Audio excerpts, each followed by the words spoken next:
तो दोस्तों अस्सलाम वालेकुम लर्न एंड अर्न के यूट्यूब चैनल पे खुशामदीद। और हम अपने सी प्लस प्लस के कोर्स को आगे लेके बढ़ते हैं। तो हमने पिछली अपनी 2-3 वीडियोस में जिन टॉपिक्स को डिस्कस किया है उनमें से हमारे जो टॉपिक्स हैं, एक टेम्पलेट्स को हमने देखा। टेम्पलेट्स इन क्लास हमने देखा। बेसिकली टेम्पलेट क्या होता है? टेम्पलेट हमारे पास एक ऐसी जेनेरिक क्लास या फंक्शन होता है जिसके थ्रू हम अपने कोड को don't try your don't repeat yourself के प्रिंसिपल को फॉलो कर सकते हैं। और हम एक अगर एक क्लास है उसमें हम डिफरेंट डेटा टाइप्स को पास करना चाह रहे हैं तो हम उनको बार बार अलग-अलग क्लास नहीं क्रिएट करते। हम एक ही जेनेरिक क्लास या एक ही जेनेरिक फंक्शन क्रिएट कर लेते हैं जिसके थ्रू हम उसको रन करते रहते हैं। तो हमने ये देखा टेम्पलेट्स की 2 टाइप्स हैं। एक टेम्पलेट क्लास के टेम्पलेट कैसे क्रिएट करते हैं और फंक्शंस के टेम्पलेट कैसे क्रिएट करते हैं। उसके बाद हमने देखा कि हमारे डिफ़ॉल्ट जो टेम्पलेट्स होते हैं वो कौन-कौन से होते हैं और डिफ़ॉल्ट पैरामीटर कैसे हम पास करते हैं, किस तरह हम एक से ज़्यादा क्या लेते हैं, टेम्पलेट्स में एक पैरामीटर्स पास कर सकते हैं। ये सारी चीज़ें हमने अपने टेम्पलेट्स की क्लास में डिस्कस की थी। अब हम टेम्पलेट्स के ही एक टॉपिक को डिस्कस करने जा रहे हैं। हम देखेंगे टेम्पलेट्स के अंदर फंक्शंस को ओवरलोडिंग कैसे की जाती है। कि अगर टेम्पलेट्स के अंदर हमें फंक्शन ओवरलोडिंग करनी पड़ जाती है तो वो कैसे करेंगे। तो आज का हमारा टॉपिक इस पे है। तो मैं अपनी एक न्यू फाइल क्रिएट कर लेता हूँ, क्लास 68.cpp के नाम से। और इसके अंदर मैं अपनी स्टार्टर प्लेट लगा लेता हूँ। अभी भी अगर किसी को ये नहीं पता स्टार्टर, तो आपका नहीं कुछ हो सकता। मैंने प्लेलिस्ट बनाई हुई है, उसमें बार-बार मैंने बताया हुआ है कि ये स्टार्टर क्या चीज़ है, कैसे काम करती है। अगर अभी भी आप लोगों को इसका स्टार्टर की नहीं समझ लग रही, तो आपने यहाँ तो पूरी प्लेलिस्ट पूरी देखी नहीं है, ध्यान से नहीं देखी, बस वीडियोस पास-पास करते गए हैं, चला के दूसरे मोबाइल वगैरह यूज़ करते रहे हैं। ऐसा पॉसिबल ही नहीं है कि हम 68 वीडियोस हमने देख ली हैं और हमें ये नहीं पता कि स्टार्टर क्या चीज़ है। तो अब हम अपने टॉपिक की तरफ बढ़ते हैं। हमारा टॉपिक है कि अपने टेम्पलेट्स के अंदर फंक्शन टेम्पलेट्स को यूज़ करते हुए हम कैसे फंक्शंस को ओवरलोड कर सकते हैं। तो मैं यहाँ पे आके एक फंक्शन क्रिएट करता हूँ और एक यहाँ पे एक फंक्शन लिखता हूँ, like void fun। void fun का मैंने एक फंक्शन क्रिएट किया और उसके बाद मैं उसके अंदर लिख लेता हूँ। अच्छा, अब आप लोगों को ये तो बताओ, क्या लेते हैं, ये फंक्शन ओवरलोडिंग बेसिकली हमने सी प्लस प्लस में क्या देखी थी। हमने देखा था कि अगर आप सेम नाम से कोई भी फंक्शन क्रिएट करते हैं, यानी कि आपके फंक्शन का जो नाम है वो सेम है, पैरामीटर्स डिफरेंट हैं। लाइक अगर मेरा फन एक फंक्शन मैंने क्रिएट किया वॉइड फन के नाम से, तो दूसरा फंक्शन मैं क्रिएट कर देता हूँ वॉइड फन के नाम से और उसके अंदर मैं एक पैरामीटर दे देता हूँ। तो मेरा कौन सा फंक्शन रन होगा? मेरा वो वाला फंक्शन रन होगा जो एग्जैक्ट मैच करेगा मेरे मेन के फंक्शन में। तो इधर हमारा सेमीकोलन का एरर आ रहा है, सेमीकोलन लगा लेते हैं। तो हम इंट मेन पे जाते हैं और इंट मेन पे हम देखते हैं कि हमारा कौन सा फंक्शन रन होगा। यहाँ पे मैं क्रिएट करता हूँ। हाँ, इधर मुझे अपने फंक्शन को कॉल करना है, तो मैं यहाँ पे लिखता हूँ फन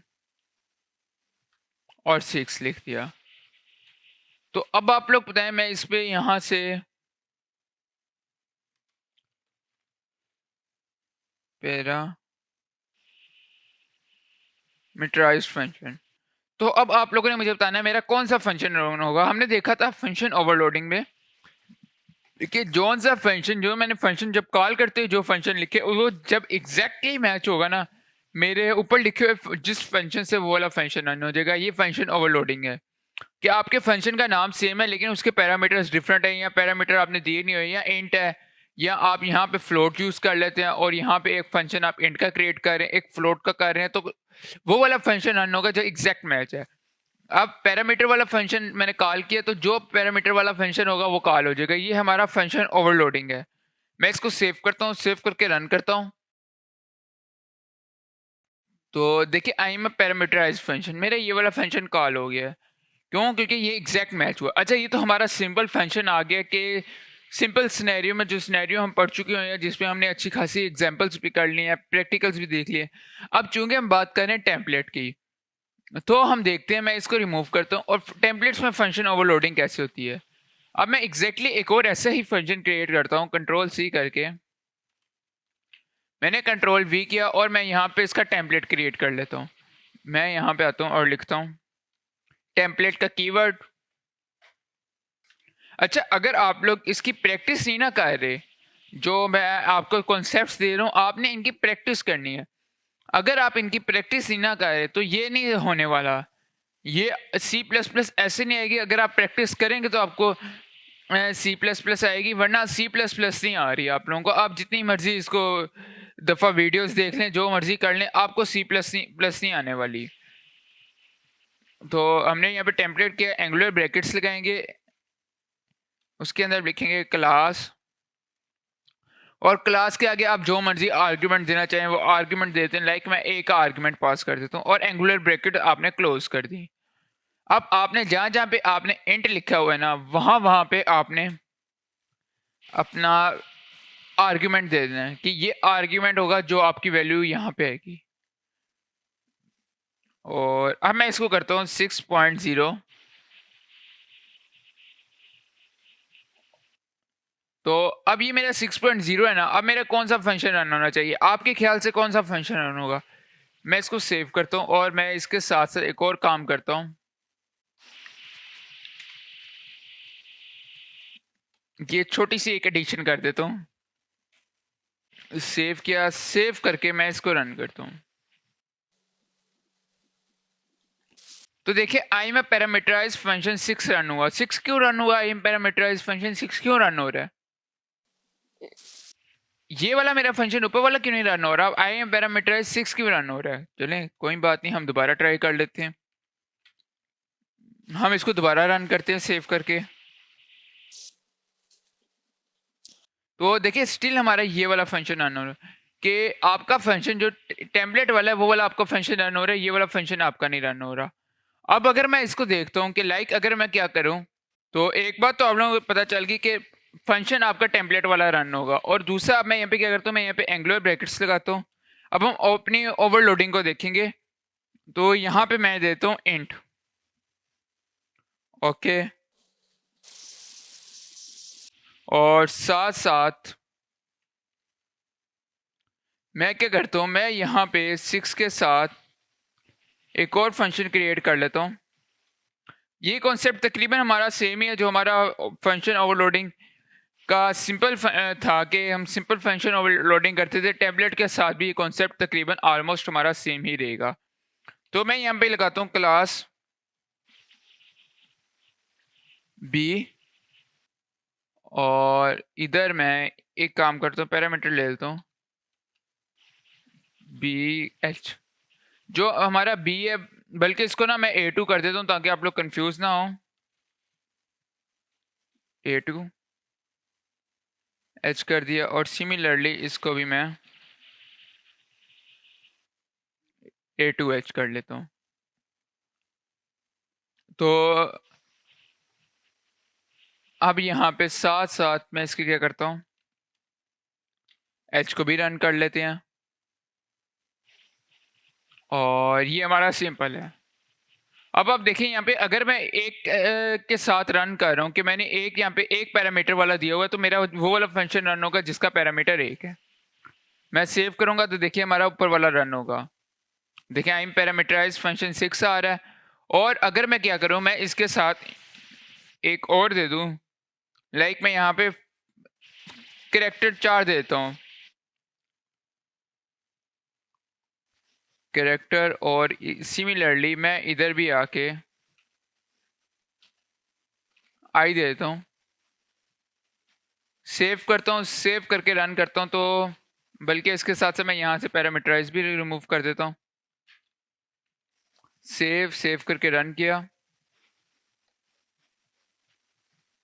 तो देखिए हमारा आई में फंक्शन 6 आई रन हो गया। जिसके 2 पैरामीटर हैं वो वाला रन हो गया। जब हमने एक पैरामीटर के साथ दिया तो एक पैरामीटर वाला रन हो गया। और अगर मैं इसके साथ ऐसे करूं कि जिसका जौन सा फंक्शन होगा वो रन हो जाएगा, इसमें आप पे कोई नई चीज़ नहीं है। तो ये समझ आ गई। दूसरी चीज़ हम देखते हैं कि हम कैसे अपने किसी भी क्लास के टेम्पलेट के अंदर क्लास का अगर हम मेंबर फंक्शन बाहर लिखना चाह रहे हैं, अभी तो हमने देखा था क्लास का मेंबर फंक्शन अंदर लिखने वाला कॉन्सेप्ट हमने देखा। अब अगर मैं क्लास के मेंबर फंक्शन को किसी को भी बाहर लिखना चाह रहा हूँ तो वो मैं कैसे लिखूंगा? मैं यहाँ पे एक क्लास क्रिएट करता हूँ, क्लास क्यू, या क्यू के क्लास क्यू मैंने क्रिएट की, और क्लास क्यू के अंदर मैं लिखता हूँ, पब्लिक में लिख लेता हूँ, पब्लिक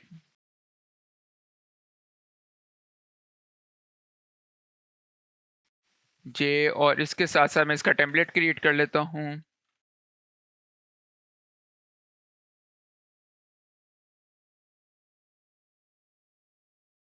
और फिर एक मैं यहाँ पे एक फंक्शन कॉल कर कॉल डिक्लेयर करता हूँ। मैं यहाँ पे लिखता हूँ void fun for, मैंने यहाँ पे डिक्लेयर कर दिया, सॉरी फॉर नहीं बल्कि यहाँ पे मैं इंट में दूंगा इसे, ए आर पैरामीटर दे दिया मैंने फंक्शन का। और उसके साथ साथ मैं नीचे अपनी क्लास क्यू का ऑब्जेक्ट क्रिएट कर लेता हूँ।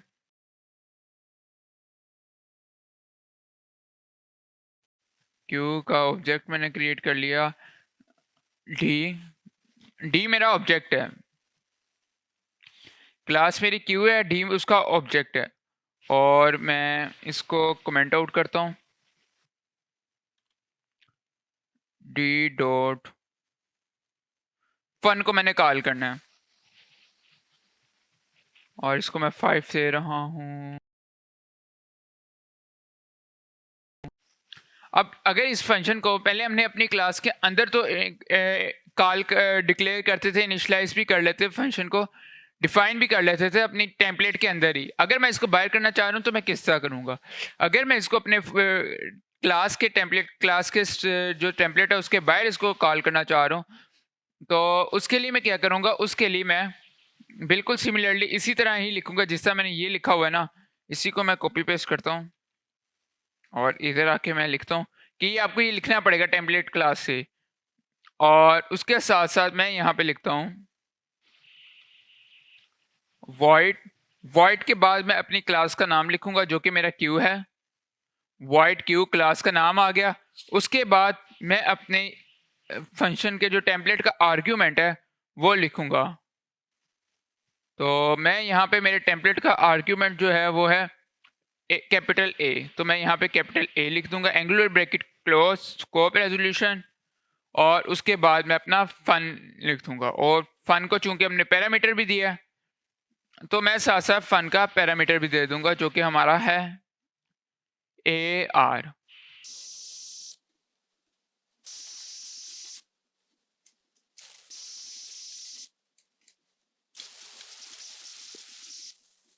और जे इज इक्वल टू आर कर दूंगा साथ ही, और उसके साथ मैं इसको रन कर दूंगा, सी आउट जी लिख के। अभी हमारी प्रॉब्लम आ रही है, किस जगह पे आ रही है वो देख लेते हैं। डी की क्या आ रही है?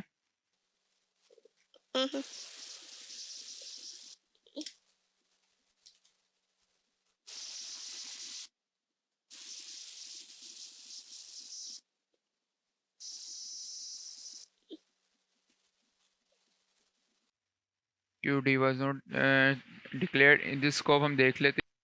तो हम इधर एंगुलर ब्रैकेट्स लगाते हैं और एंगुलर ब्रैकेट्स लगा के हम इंट पास करना चाह रहे हैं, इंट पास कर देंगे और एंगुलर ब्रैकेट्स क्लोज कर देंगे। तो देखिए हमारा खत्म हो गया, क्योंकि हम टेम्पलेट को यूज़ कर रहे हैं तो मैंने अपना डेटा टाइप पास किए बगैर मैंने ऑब्जेक्ट क्रिएट कर दिया था। अब मैं सेव करके इसको रन करता हूँ, तो देखिए मेरा 5 आ गया जो कि मैंने यहाँ पे पास किया था। तो ये था कि हम किस तरह अपने क्लास के बाहर मेंबर फंक्शन को क्रिएट डिफाइन कर सकते हैं, ये उसका मेथड था। तो मैं उम्मीद करता हूँ आपको इनकी समझ आई होगी, और ये आपको समझाना ज़रूरी था ताकि हम आगे एस को समझ सकें। एस जो कि हमारा स्टैंडर्ड टेम्पलेट लिस्ट है, हम उसको समझ सकें, लाइब्रेरी है, सॉरी, स्टैंडर्ड टेम्पलेट लाइब्रेरी, हम उसको समझ सकें, इसलिए हमने ये किया। आगे हम स्टैंडर्ड टेम्पलेट लाइब्रेरी को करेंगे। तो आज के लिए इतना ही, मिलते हैं अगली वीडियो में, तब तक के लिए खुदा हाफिज़।